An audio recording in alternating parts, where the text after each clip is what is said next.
Every media outlet that is in the public media right now has planted evidence, and they have re-ranked pages. So if you look today at face mask wearing, and if you look today at social distancing studies, you will see the studies that used to be number 1, number 2, number 3 on the pages of PageRank search don't exist anymore. And what is there are studies that wind up having headlines that support the common narrative. You're going to be hearing more about advanced guidelines. Because if you can keep people from assembling, guess what they're not talking about? They're not talking about the issues of the campaign. If you can keep people in their homes, the only source of information that you can have is what you curate for them. Now I know how to target my electorate. They're in the only place I allowed them to be, being fed the only message I'm allowing them to hear, through a media that I control. Repetition is also a well-known and prevalent propaganda technique used to solidify falsehoods and perpetuate fear in the public consciousness. By repeating specific phrases and warnings, and displaying particular symbols and images over and over through various mediums, those in power are able to paralyze entire populations with a fear psychosis. And false news has become all too common on social media. More alarming, some media outlets publish these same fake stories without checking facts first. The sharing of biased and false news has become all too common on social media. More alarming, some media outlets publish these same simply aren't true without checking facts first. Unfortunately, some members of the media use their platforms to push their own personal bias and agenda to control exactly what people think, and this is extremely dangerous to our democracy. And so what they have done is they've decided that there's an approved narrative. If it is in line with the CDC's public pronouncements, and if it's in line with the World Health Organization public pronouncements, it is presumed to be correct. The CDC issues orders to the media, by the way. They order the media when to spread panic about outbreaks.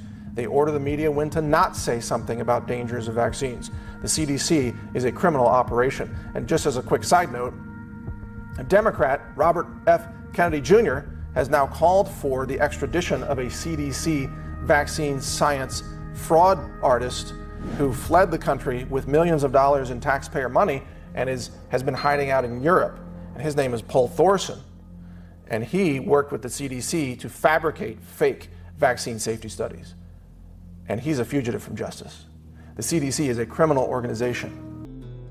We will have many body bags in front of us if we don't behave.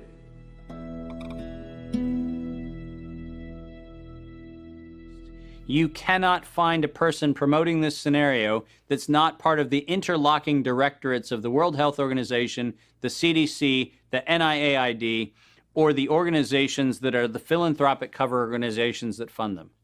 We now know that there are over 1,300 patents currently issued and held by organizations that are multiply recipients of funding through the Gates Foundation, through EcoHealth Alliance, through the Sherlock Biosciences connection back into open philanthropy, and all of them also have links directly to NIAID, Anthony Fauci's funding sources.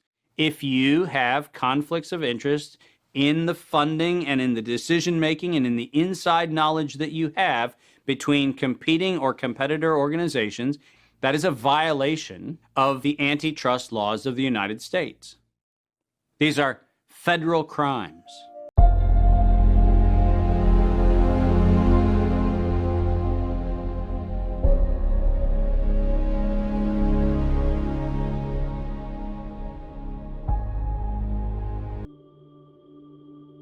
My systems flagged anomalies when I started seeing nonprofits and corporates and cover financing for coronavirus programs in the late summer and fall of 2019. Our first red flag came out when we read the World at Risk scenario. Now, there's an organization called the Global Monitoring Preparedness Board. This organization is a part of the World Health Organization, and this board includes Dr. Elias from the Gates Foundation and Anthony Fauci from NIAID. These two individuals, plus the director of the Center for Disease Control in China, come out with a recommendation that says that by September 2020, 2 global pandemic preparedness exercises have to be completed. And one of them has to be done on the release of a respiratory pathogen that then gave rise to an October event, Event 201. On behalf of our partners in the Bill and Melinda Gates Foundation, Event 201 took place 5 months before COVID-19 was declared a pandemic. The participants of the event are some of the same people that are now deeply involved in the real pandemic and profiting from it as well. Event 201 was a scripted, multi-camera, live event that was broadcast globally via the internet. An event of this complexity and magnitude would take months to write, prep, and produce, placing the conception date at least 1 year prior to the actual pandemic. There is no question that there will be a surprise outbreak. Anthony Fauci knew as early as January of 2017 that we would see an outbreak before the end of 2020. Even Bill Gates, a man with no medical training, knew it was coming. If we start now, we can be ready for the next epidemic. Every single thing that you have seen play out in front of your eyes, all of them laid out in their tabletop exercise, which, by the way, fact checkers have said has nothing to do with the coronavirus outbreak. Just happenstance. This is that wonderful universe of improbabilities where events just co-emerge and then nature conveniently backs itself into our architecture. That's the scenario we're supposed to accept. Brilliant. You've invested $10 billion in vaccinations over the last 2 decades, and you figured out the return on investment for that, and it kind of stunned me. Can you walk us through the math? In a Wall Street essay, Bill Gates declared vaccines the best investment I've ever made. There's been over a 20-to-1 return. So if you just look at the economic benefits, that's a pretty strong number compared to anything else.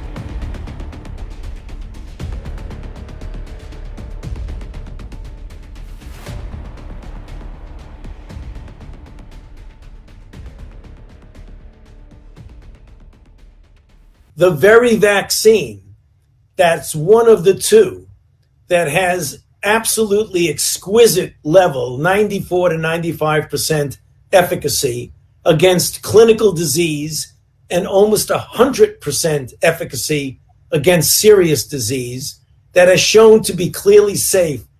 That vaccine was actually developed in my institute's Vaccine Research Center by a team of scientists led by Dr. Barney Graham and his close colleague, Dr. Kizzmekia Corbett, or Kizzy Corbett.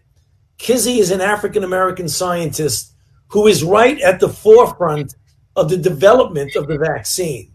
So the first thing you might want to say to my African-American brothers and sisters is that the vaccine that you're going to be taking was developed by an African-American woman. And that is just a fact. I mean, that is a fact. And I think that's some of the things that people don't fully appreciate. A new push this morning to help African Americans in particular understand the coronavirus vaccine, seen as the key to stabilizing the pandemic. These stages of these clinical trials and the outcomes of these clinical trials and what the FDA requires to move to the next step has been driven by science and nothing else. The NAACP assembled health experts for a virtual town hall that included Dr. Kizzmekia Corbett, a researcher at the National Institute of Health and a lead scientist in the development of Moderna's coronavirus vaccine. Dr. Corbett imploring people to trust the science. Just because it has been rapid does not mean that there has been any level of irresponsibility in regards to this development. If you know a healthcare worker or someone on the front line who is getting the vaccine, to ask those honest questions. With 35% of black Americans saying they wouldn't get it even if it was deemed safe by scientists, and 71% choosing to wait and see how it works for others, black doctors are at the forefront of this renewed push to build trust and ensure safety, some opting to take the vaccine with the world watching. On a certain level, Black Americans have been traumatized. So even if you are presenting some people with, this is the data, we're showing that it's safe and effective, that's not enough. The skepticism attributed to a history of medical racism in this country, the Tuskegee experiment, where for 40 years the government allowed hundreds of poor black men with syphilis to go untreated so scientists could study the effects. Some died, went blind, insane, and developed other serious complications and even passed the disease to their families. This resulted in a presidential apology. The American people are sorry for the loss, for the years of hurt. There was also Henrietta Lacks, a mother of 5 who in 1951 sought treatment for a tumor. She passed away later that year. Scientists, without her consent or her family's knowledge, harvested her cells for medical research. Cells so rare they led to medical breakthroughs, including the creation of a polio vaccine. Black communities among the hardest hit by this pandemic, and in order to slow the spread of this virus and build trust, doctors say these conversations must continue. It is at no fault of yours that you do not trust a system that has done you and your ancestors wrong for hundreds of years. I would consider to be the onus of us on the side of the science and the vaccine developers to earn the trust back.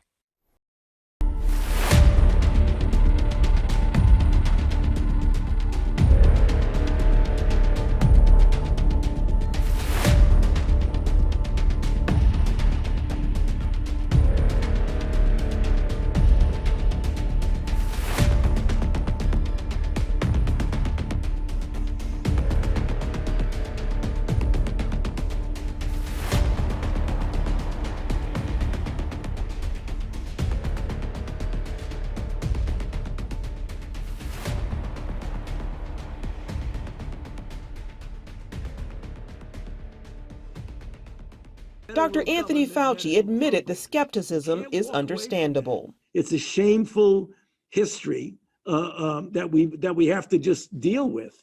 So whenever I talk to my African American friends and colleagues about getting vaccinated, you always have to show respect for their skepticism and then try to get them to understand why it is safe, it is effective, and it is good not only for your own health, but for your families and your community. Jakes explained while hard-hit communities of color desperately need the vaccine, access and distribution may be a problem.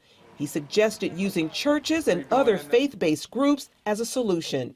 Is there any thought about getting medical professionals to work through faith-based entities within those local communities where they could go to churches, for instance, and have medical physicians there that could administer the vaccine? Because many of our communities are in food deserts and places like that where they can't get the vaccine. You could do it by community centers, churches. You mentioned, Bishop, is very important. Faith-based organizations getting involved. Certainty of what you look at. We want you to have the confidence and believe that God's in control. And we want to pray for healing. I want to pray for this vaccination that I know so many of you have anxiety about taking that vaccination. Don't have anxiety. I want to tell you I'm going to take it as soon as I can.